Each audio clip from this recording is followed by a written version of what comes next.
In the days when Israel had no king and the people often turned from God, there arose a man named Samson, chosen before birth to begin delivering Israel from the oppression of the Philistines. His story began with a miracle. His mother, once barren, was visited by an angel of the Lord who told her that she would bear a son, who must never drink wine or eat unclean food. And most importantly, his hair must never be cut, for he would be a Nazarite dedicated to God from the womb. The Spirit of God came upon Samson as he grew, giving him immense strength beyond human measure. But along with this divine gift came deep personal flaws. Samson's desire for Philistine women led him into constant conflict with his purpose. Yet God continued to use him. He killed a lion with his bare hands, defeated 1,000 Philistines with the jawbone of a donkey, and pulled the gates of a city from their hinges. Still, his heart was drawn toward danger, and it was this weakness that would ultimately lead to his downfall. One day, he fell in love with a woman named Delilah, a Philistine who lived in the valley of Sorek. The Philistine rulers approached her with a tempting offer.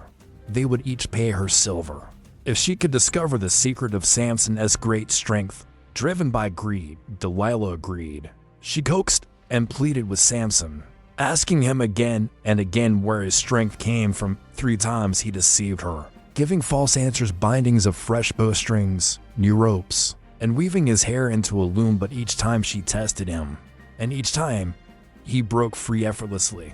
Still, she pressed on, manipulating him with tears and accusations. "How can you say you love me if you once he confided in me?" Day after day she nagged and tormented him until his soul was weary to death. At last, worn down and unable to resist any longer, Samson revealed the truth. "No razor has ever touched my head," he said, "for I have been a Nazarite dedicated to God from my mother's womb. If my head were shaved, my strength would leave me, and I would become as weak as any other man." Delilah knew then that he had told her his heart. That night, while Samson slept on her lap, she called for a man to shave the 7 locks of his hair. His strength left him, and when the Philistines came upon him, he awoke thinking he would shake them off as before, but the Lord had departed from him. They seized him, gouged out his eyes, and bound him in bronze chains. The mighty warrior of Israel was led away in humiliation and forced to grind grain in prison, like an animal. But even in defeat, God was not finished with Samson.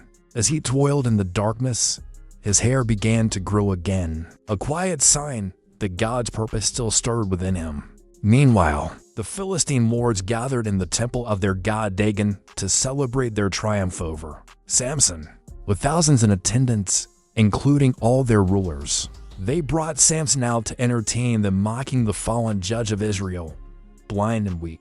He was led by a servant to stand between the temple's great pillars. In that moment of humiliation, Samson turned back to God. He prayed, "Sovereign Lord, remember me.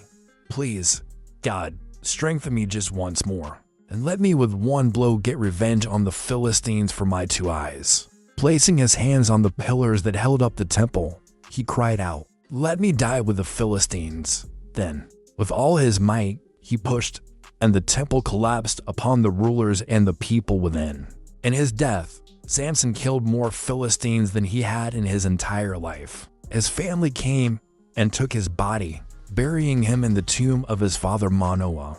Thus ended the life of Samson, flawed, impulsive, and at times reckless, yet chosen by God and used for his divine purpose. Samson's story is not just one of physical strength, but of spiritual struggle. It is a cautionary tale of how gifts from God can be squandered when pride, lust, and disobedience rule the heart. Yet, it is also a story of redemption, showing that even in failure, God's mercy can reach us. Though Samson broke his vow, and though his downfall came through his own weakness, his final act of faith brought victory to Israel and fulfilled the calling placed on his life from the very beginning. His name appears in the Hall of Faith in Hebrews 11, reminding us that despite our failings, God can still use us when we return to Him. Samson and Delilah's story stands as both a warning and a hope that while temptation can bring destruction, repentance can bring redemption, and God's purposes are never undone by human failure.